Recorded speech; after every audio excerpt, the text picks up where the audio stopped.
Ridwan dan mengucapkan jazakumullah khairan. Selanjutnya adalah ceramah. Dalam hal ini akan disampaikan oleh Ustaz Mukhlis. Kepada Ustaz Mukhlis. Bismillahirrahmanirrahim. Assalamualaikum warahmatullahi wabarakatuh. Waalaikumsalam warahmatullahi wabarakatuh. Bismillahirrahmanirrahim. Walhamdulillah. Alhamdulillahillazi wa kafa. Wassalatu wassalamu ala sayyidina Muhammadin Mustafa wa ala alihi wa sahbihi ahli sidqi wal wafa. Amma ba'du. Pertama-tama yang saya hormati dan yang saya muliakan murabi kita bersama Ustadz Nur Hidayat LC yang pada malam hari ini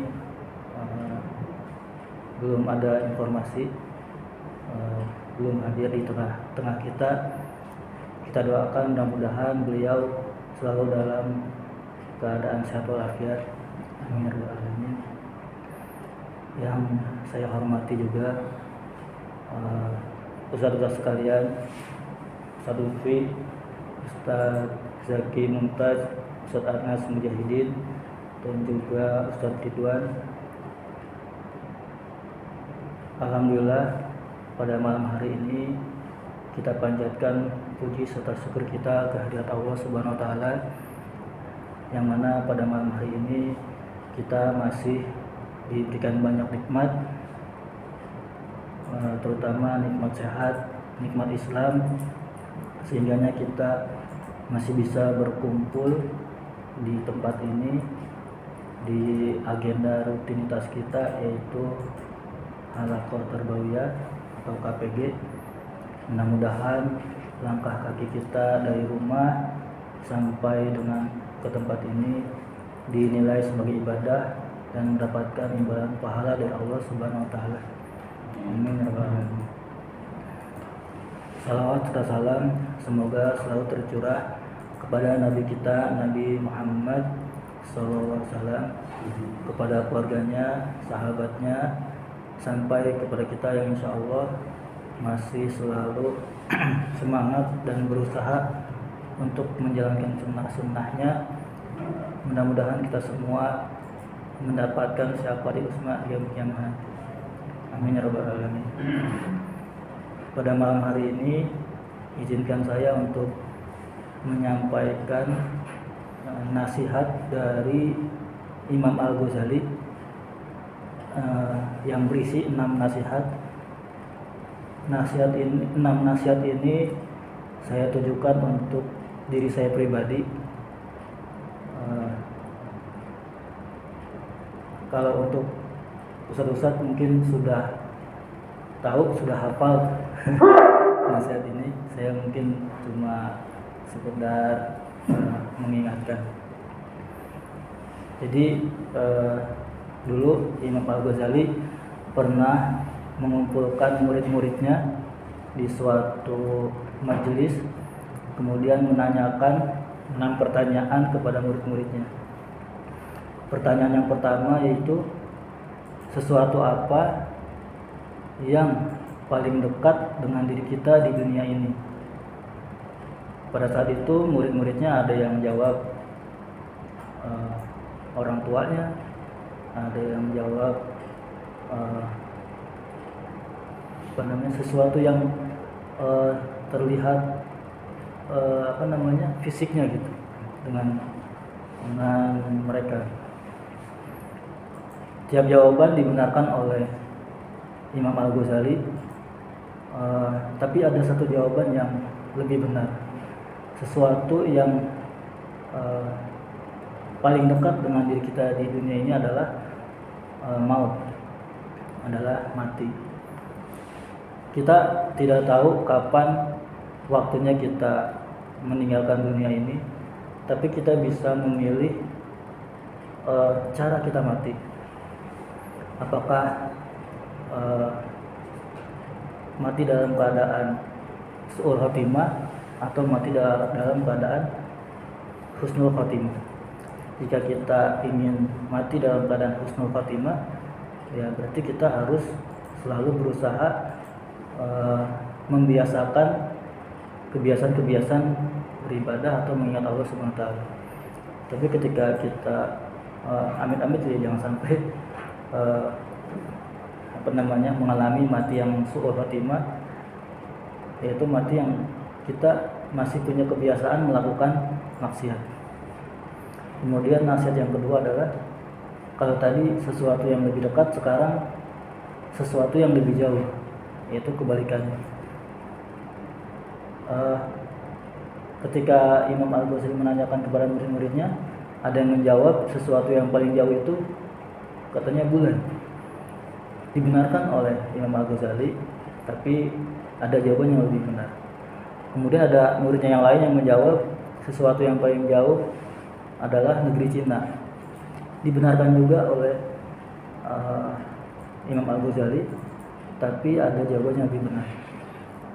Jadi sesuatu yang paling jauh dengan diri kita di dunia ini adalah, yang benar adalah masa lalu. Sepintar-pintarnya manusia, sealim-alimnya manusia, belum ada satupun manusia yang berhasil kembali ke masa lalu.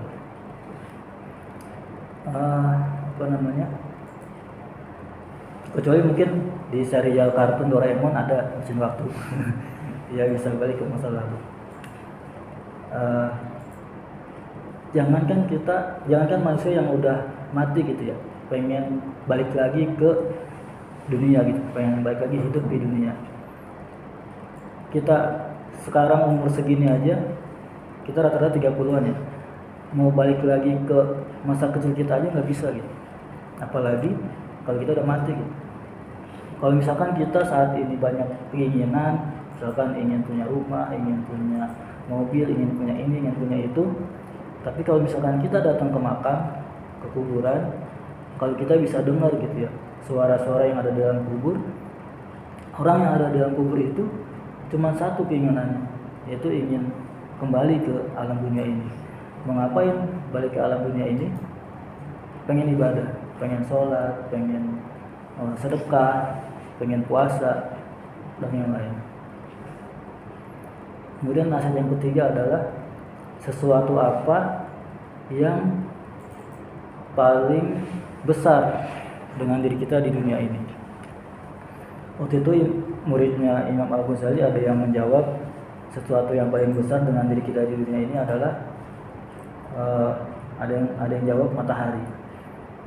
Dibenarkan oleh Imam Al-Ghazali. Ada juga yang menjawab gunung. Dibenarkan juga oleh Imam Al-Ghazali. Tapi ada jawaban yang lebih benar, yaitu sesuatu yang paling besar dengan diri kita di dunia ini adalah nafsu. Banyak manusia yang tergelincir ke dalam neraka gara-gara tidak bisa menahan nafsunya.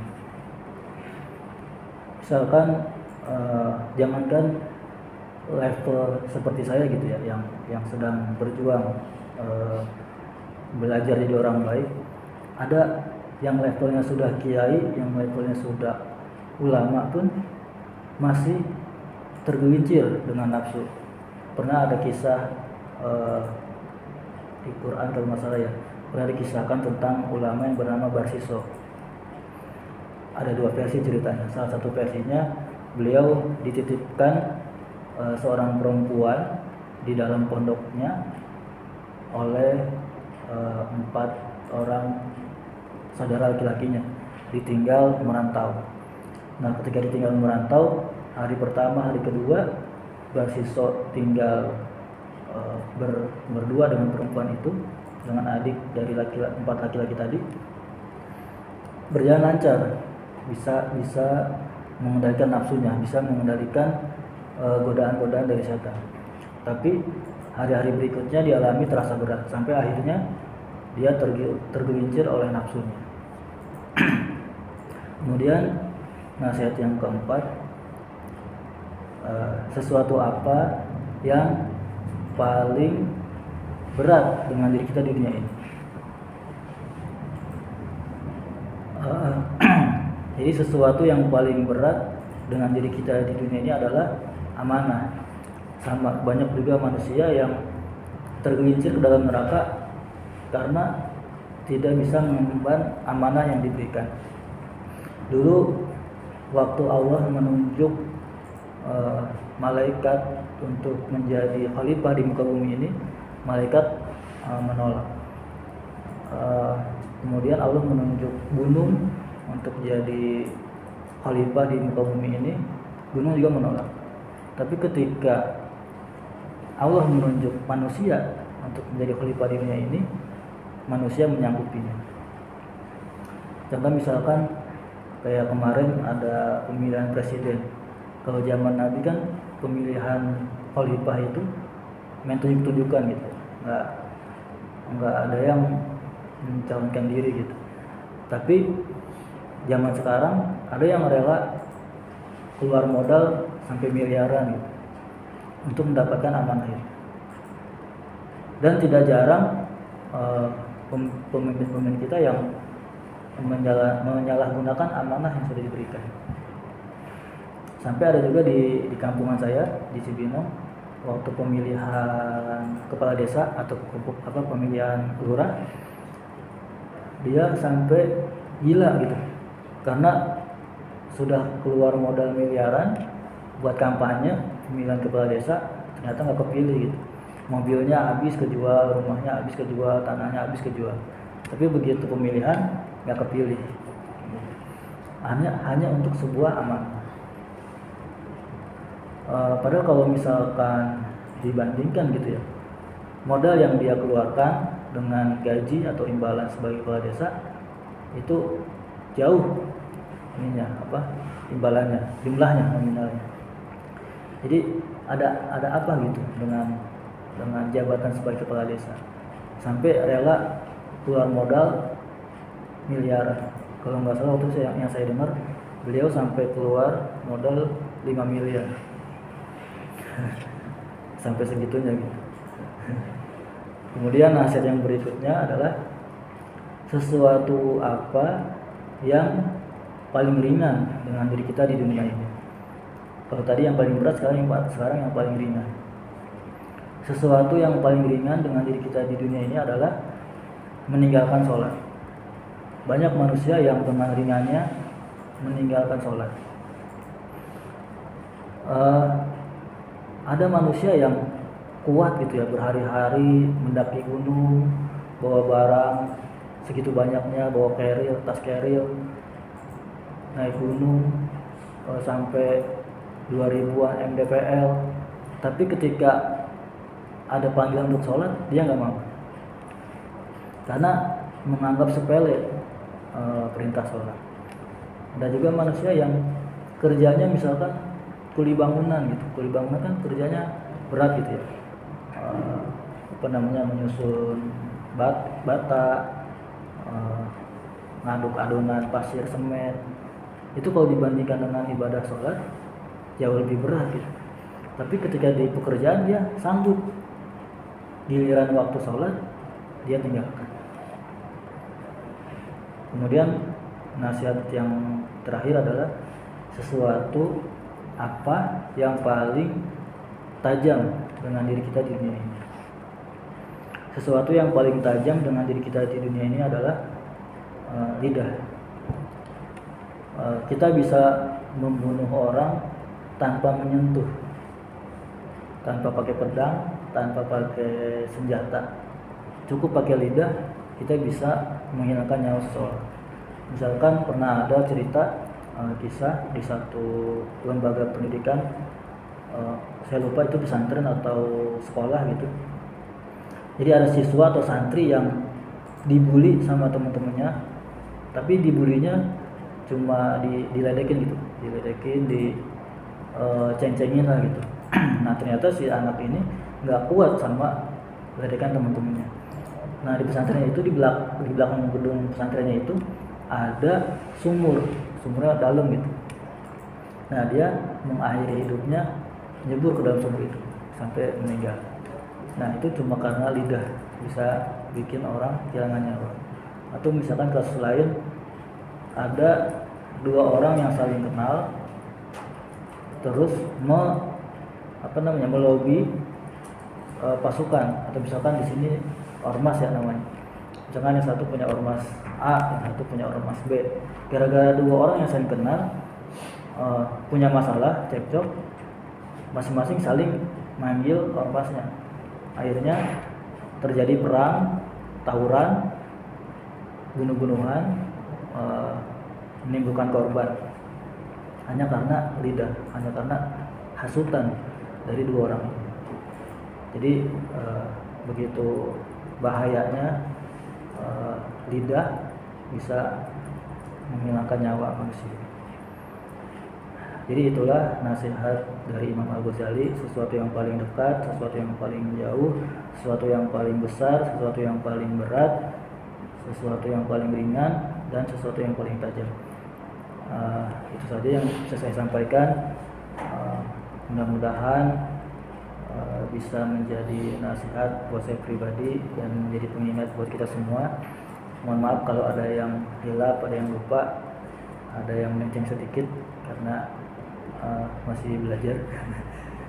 Saya ucapkan wassalamualaikum warahmatullahi wabarakatuh. Waalaikumsalam.